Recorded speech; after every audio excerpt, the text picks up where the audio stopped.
and Storm Team 6, working for you. This is RTV6 News at 11, working for you. Now at 11, searching for peace. Young people hitting the streets of Indianapolis working to stop summer gun violence. And honoring the victims of the country's latest mass shooting. Their friends and families grieve as police try to find out what led to the massacre. Plus, critics take aim at the Indianapolis Zoo following an outbreak of a deadly illness. What the zoo has to say about that coming up. And good evening to you. I'm Trevor Shirley. It is a Storm Team 6 alert night. That means we're on the lookout for possible severe weather. Take a look at that footage high atop the Salesforce Tower. You can see all of that lightning breaking up the night sky. That's from a storm passing through Hamilton County earlier tonight. Right now, Storm Team 6 meteorologist Kyle Mounts is here to get us up to speed on what could be heading our way. Hey, Kyle. And Trevor, we do have some storms still producing quite a bit of lightning out there for us this evening in central Indiana. The strongest right now that's moving through Clinton County and the Frankfort area. Not severe, but certainly a strong storm with some heavy rainfall, some small hail, and frequent lightning in this one. It's going to continue to track toward the east and southeast, and that'll put it back into Kempton. You already had a storm earlier this evening with some small hail and windfall as we get closer to the 11:30 time frame here. Also have a heavy downpour just north of Noblesville, northern Hamilton County, and that thunderstorm warning that you saw at the top of your screen for northern Grant County has been allowed to expire. We still, though, have that slight risk across much of central Indiana, so we could have some gusty winds, possibly some hail in a few of those storms. Right now, temperatures in the 70s to around the upper 60s. We'll take you through your Sunday in just a few minutes. All right, Kyle, thanks. We'll see you in a bit. In the meantime, we know there is no blueprint on how to stop the rising tide of gun violence. But now a previous approach is being revisited. The Peace March and Rally sponsored by the Ross Foundation happened again today on the far east side of Indianapolis. That's where we find our Derek Thomas, who was there. What do we want? Peace. When do we want it? Now. The march was in the right place. There is no doubt there is a gun violence problem. This area is one of the leading areas for gun violence in our city, and so it's really important that the youth, we get to the youth, talk to the youth, show them some more positive ways to deal with the conflict. A lot of this is emotional response to something, and we just really want to get our arms around them and start with the younger ones as well and get them involved. Solutions are not easy, but tackling the issue head on was the goal. We're all human. We all want to live in a city that's safe, that's viable, that's economical, and that's functional for all of us. So that's what we're here for today. Darius Ross began these marches 5 years ago and has a notion about what areas need to be targeted. We're talking about financial literacy. We're talking about the economics. We're talking about entrepreneurship. We're talking about eating healthier. We're talking about thinking better, thinking for themselves. When the rally portion of the day was over, the march migrated to A&I Variety Meats and Produce. It is a black-owned grocery store filling the void in a food desert. The marchers were so vigorous in their support, they almost emptied the shelves and the store closed early. A lot of our youth that's out here, with the guns and stuff, they're African American, and they see other, African American men doing something positive. They have something good to look at and look forward to. Because a lot of us as black business owners, we're reaching out to these youth to try to get them to see what we're doing and what we can do to mentor them. What happened today is just one small piece of what needs to happen on a regular basis. And 10-year-old Reese Hamilton gets the last word. He's been an outspoken advocate for reducing gun violence. Today he modeled a shirt that says, "Changing one life at a time." Derek Thomas, RTV6. And more tonight on that mass shooting in Virginia Beach. The city worker who opened fire at his workplace there being described as a, quote, nice guy by a coworker, or so they thought. That man, police say, killed 12 people before dying himself in a shootout with authorities. ABC's Mona Kosar Abdi is in Virginia Beach tonight, where friends and family are honoring those victims, even as investigators try to figure out what caused that rampage. Tonight, the city of Virginia Beach mourning the loss of a dozen people killed in a tragic workplace shooting. The gunman, Dwayne Craddock, an engineer at the city's public utilities department, opened fire on his colleagues Friday evening. 21 zone gunshot wound 2405 Courthouse Drive for Building 2. Going floor to floor at the municipal building where he worked for the last 15 years, armed with two .45 caliber handguns and indiscriminately shooting those in his path. Still actively hearing gunshots. 12 in all, 5 women and 7 men. Now, police have since blocked the area where this all happened off, but right underneath the crime tape, the community has created a makeshift memorial in their honor. Craddock was then eventually killed by police. This is the most devastating day in the history of Virginia Beach. Joseph Scott says he was one of the last people to speak to Craddock as he left work that day and shortly before the deadly chaos. It was just a normal, hi, how you doing, have a good weekend thing, and I left. Scott says the news has left him overcome with emotion as he mourns his colleagues, including Craddock. He's not evil. He was just another guy that had problems. Police don't yet know Craddock's motive, and tonight 3 people remain in critical condition. The grief taking a toll on this coastal community. And the head of the trauma department at the hospital where the injured are being treated says 2 underwent surgery today and 1 is just lucky to be alive. Mona Kosar-Abdi, ABC News, Virginia Beach. And you will see flags flying at half-staff across Indiana in memory of those victims. Today, President Trump and Governor Holcomb both issued proclamations ordering the flags to be lowered at government buildings. The flags will fly at half-staff until sunset this Tuesday, June 4th. Also tonight, a man from New Orleans is facing charges of kidnapping and raping a tourist from Indiana.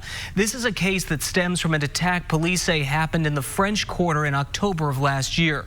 40-year-old Kenneth Barber has been indicted by a grand jury. Prosecutors say the alleged victim told police she was with her cousin in New Orleans when Barber approached her and made advances that she rebuffed. The indictment says the man later found the woman alone, dragged her toward the Mississippi River, and threatened her life before beating and raping her. Prosecutors say DNA evidence linked Barber to that crime. And new tonight, the Indianapolis Zoo is taking some heat from animal activists.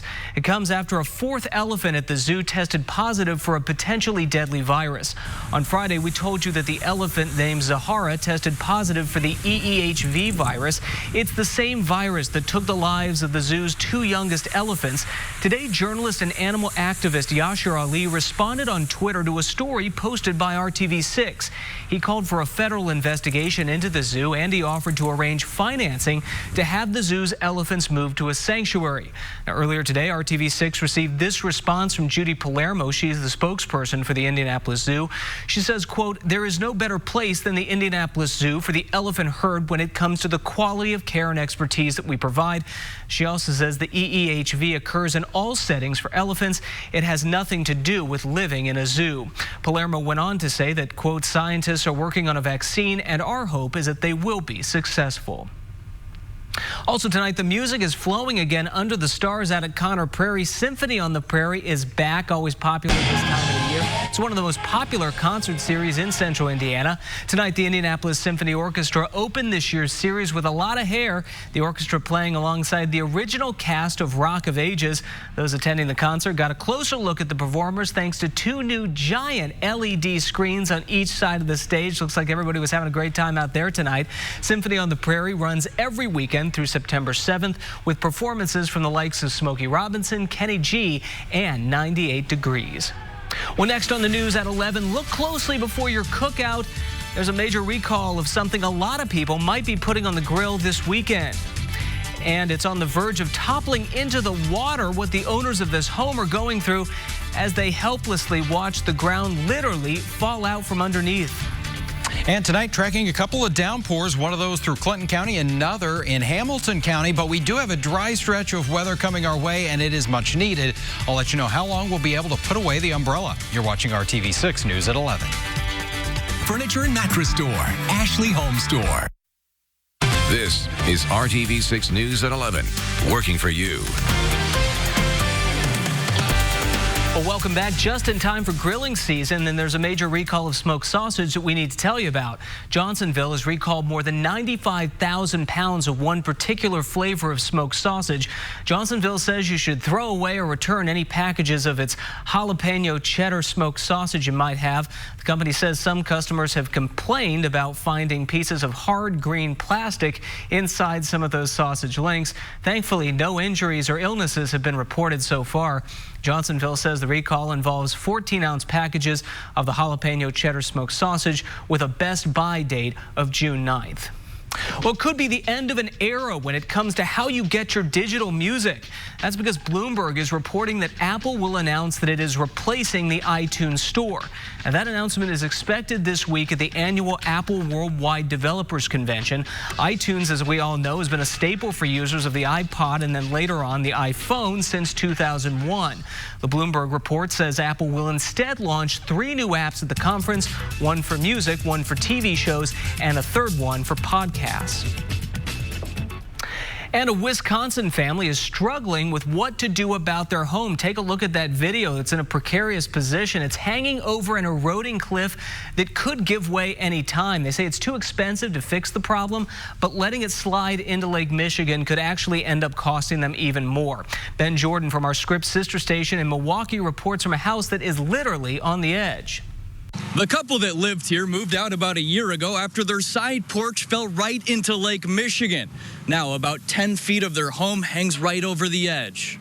It's been an issue in Racine and Kenosha counties for several years now. Severe bluff erosion threatening homes along Lake Michigan. They had a beautiful home there at one time. But this one in the village of Summers is far worse than others. One evening, the winds just came up, took it all off, and the grounds just went. Now it just keeps going further and further in. Mike Goslin has lived next door to the house teetering on a 50-foot cliff for more than 40 years now. He's watched as large portions of the shoreline have fallen into Lake Michigan, exposing the home down to its foundation. Oh, it's come in a good 100 feet or so already. Rising lake levels creating big waves are to blame for the natural erosion, but those who have evacuated this condemned home find themselves in a difficult position. They tell me their insurance doesn't cover earth movement, and they can't demolish the house because they still owe $100,000 on the property. Meanwhile, they can't let it fall in the lake. If it does go tumbling down, they'd be fined for contaminating Lake Michigan's federally protected water. It's an older home, so there's going to be lead paint and asbestos and things like that. Any day now, another direct hit by a big wave could make the decision for them. How do you feel for that couple who live there? Well, I'm really sorry because the insurance didn't help them or anything, so I'm still a good 50, 60 feet away, so I'm not too worried about it in my lifetime, but there are other people along this lake in far worse conditions than I am. And that report was from Ben Jordan of our sister station up in Milwaukee. In the meantime, as we all knew today, the sun was out this afternoon, making it a perfect day to be out at the park. Today, Indy Parks hosted Tarkington Park Fest. A lot of activities for kids and families, including the splash pad. Also, a football camp and a 3-on-3 basketball tournament happened. There was also a classic car show, if that was more your speed. A lot going on this weekend. Indy Parks is also getting ready for Pack the Parks. That's happening in 4 weeks on June 29th. It's where there will be free admission to all city park programs that usually require an admissions fee. And taking a live look outside right now at our weather camera that's facing downtown. Beautiful night right now. We saw some lightning a little earlier, but at least here in Indianapolis, things not looking too bad. Meteorologist Kyle Mounts is here with a look at what we've got tonight and into tomorrow. Yeah, and it's been nice and quiet in downtown. Victory Field had the Indians game nice there. Nice night for a baseball game. Yeah, got it in. No problems there. We've got some thunderstorms, though, that are going to be moving through and may either keep you up a little while longer or wake you up here during the overnight hours. You can see some of those moving east now of Frankfort, but into Tipton and also northeastern Hamilton County. This is kind of the bigger picture here, and you can see there's not a whole lot happening off to the west of this. But as we track this one downpour, and again, nothing is severe out there, but could have some small hail in this one as it moves toward the Elwood area at 1146. And then from eastern portions of Hamilton County into Madison County. Anderson, a downpour for you around 1135. Chesterfield about 1145. Temperature-wise, yeah, we're mild. We're in the 60s and 70s, but look at Gary and Chicago into the 50s. Now, some of that is influenced by wind off of the lake, but it is an indication that some cooler air is going to be moving in here tomorrow morning, though still some mild temperatures as we start off your Sunday in the lower 60s, and we'll quickly get back to around 67 by 11 a.m.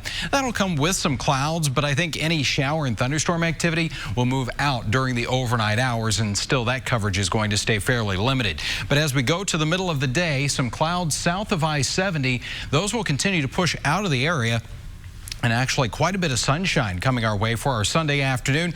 And the Indians are back out at Victory Field tomorrow. 1:35 will be the first pitch with temperatures in the lower 70s for you.